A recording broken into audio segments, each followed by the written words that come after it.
So Jujutsu Kaisen Cursed Clash came out over 6 months ago, and it's fair to say right about now, the servers and the lobbies ain't doing too well, with you're not even be able to get matches at certain times of the day, and best time to actually play is at nighttime.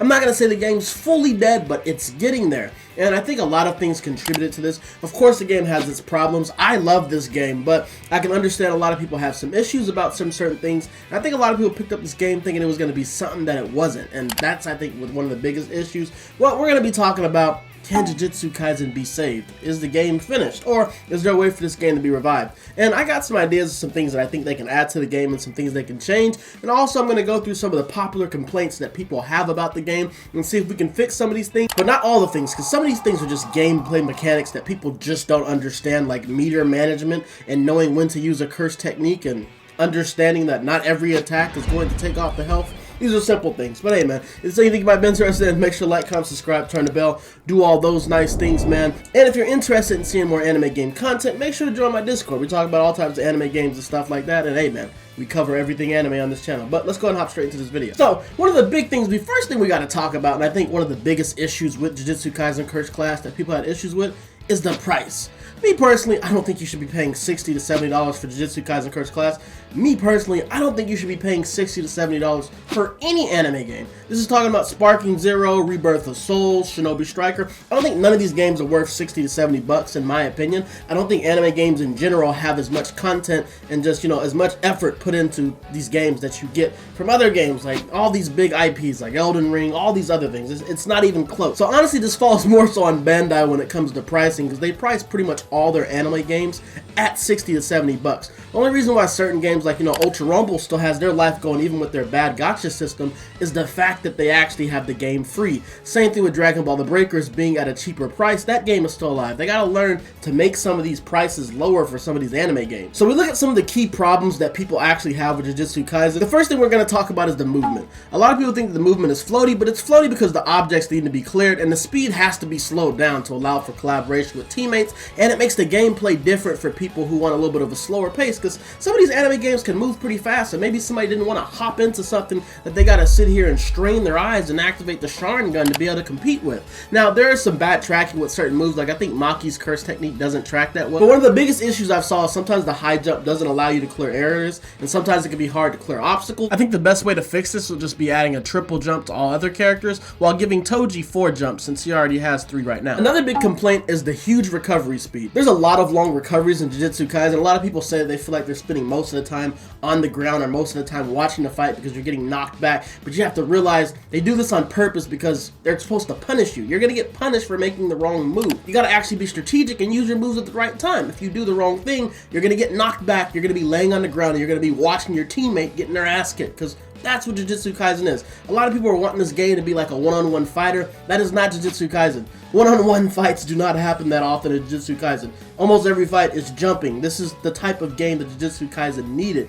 But I do understand the recovery speed. There is something that we could do about this. I think a good change would just be to shorten the attack recovery, but in order to combat this, I think they should also reduce the guard strength. I don't think you should be able to recover quickly and still have the guard strength that they have in Jujutsu Kaisen, because some characters going up against certain moves, their guard is pretty strong. So I don't think you should just be able to cancel things and just go right into guarding, because then it's just going to be a blocking fest. So we can make the recoveries and stuff like that quicker, but also reduce the guard strength. And I don't think we should change anything as far as how long you're on the ground. Once you actually get hit in a full combo and you're laying on the ground, it should stay how it is, because you should get punished for making the wrong move. The next complaint is lack of combos, and that's just not the point of this game. The point is to knock someone down and go jump the other teammate, while also using your extraction techniques to build meter and get off devastating attack. They have made some adjustments to some characters that actually allow them to have better combos, but like we said, this is not the point of the game, and some characters actually have longer combos, which is actually a disadvantage. If you're wanting the moves to connect more, all you're going to be doing is leaving yourself open to get hit by somebody else. The point of this game is to get damage off in quick bursts or build your meter up and get your damage in a bulk. But Geto is a good example of a character that actually has a lot of combo freedom, and they've actually made some adjustments to make his combos shorter where you can actually get damage off quicker. A fix for this, I think, would just be to continue to add characters that moves connect better, so may help the people that are crying about there not being any combos, even though we're supposed to be getting off damage. damage, we can add more characters that add a little bit more connectability, because I do say that some of the moves do drop out pretty easily. The next big complaint is presentation, and this is one thing that I cannot defend. I do think that we need a lot more cutscenes when it comes to story mode. Storm Connections literally got a fully animated custom story, and I can understand that some people would say you're not picking up Jujutsu Kaisen Cursed Clash to play through the story mode. You're picking it up to play rank modes and, you know, actually play against people. But I do think they could have put a little bit more love into the story mode, adding cutscenes and stuff like that. As far as the menus and the character select, I'm not really going to hear anything about that. I don't really care what the menu of the character select screen looks like. I care about how the game plays. That's what I want to see. I want the connection to be good. I don't really care about the character select screen. And there's also complaints about graphics, but I feel like better graphics is something that we can get if we decide to just let go of these old gen consoles and only make these games on the next gen consoles, or maybe just make 2 different versions. But typically they don't make 2 different versions where the PS4 version has less graphics than the PS5 version. For the most part, they look pretty similar. At least that's what it is with Jujutsu Kaisen Cursed Clash. So I think if they would have just made a dedicated only PS5 version, things would have ran a whole lot better, but they didn't do that. The next complaint is online matchmaking, and this is something that you mainly get if you're like getting in normal lobbies and trying to play with friends and things like that. Getting in and out of matches, especially when somebody leaves a match, is not the best. Sometimes they'll send you back to the lobby instead of just sending you back into the queue. I do think this is something they should do. They should just keep you in the online matching queue. That way you can get matches more often.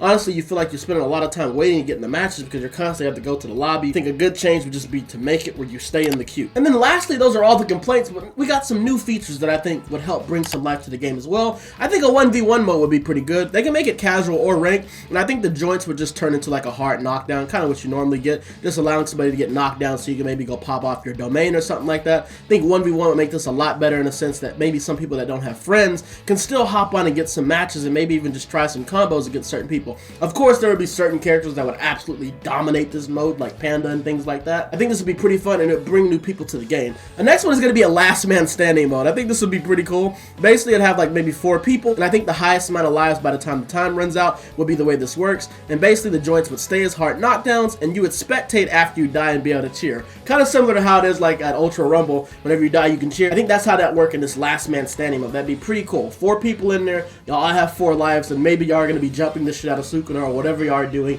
but whoever has the most lives or whoever kills everybody else at the end is the winner of this. This would be a pretty cool mode. I don't think there would be any type of rank mode, but I think this would make things a lot more interesting. They do need to add a little bit. Even though this is a 2v2 game, it doesn't mean that they don't have the potential to add 1v1 modes just for those people that want to complain about playing with somebody else. With also them adding cross-play, I think cross-platform with Xbox would make this a lot better, and PC, and also adding local play, because I still don't understand how some of these games try to make games with no local play. It doesn't make any sense to me, man. But those are going to be all the things that we have to fix the game, man. Let me know in the comments if you don't like this game, if we made these changes, if these changes came to the game, would it make you more interested to play it? And for the people that's already playing it, would you like these changes, or are you kind of like, no, I don't really care about this. I like the game how it is, man. Let me know in the comments how y'all feel about that. And if you enjoyed this video, make sure you go check out my guide of how to get from grade 4 to special grade. I think it's a pretty interesting video, man. But I hope y'all enjoyed this, and I'm going to see you on the next one.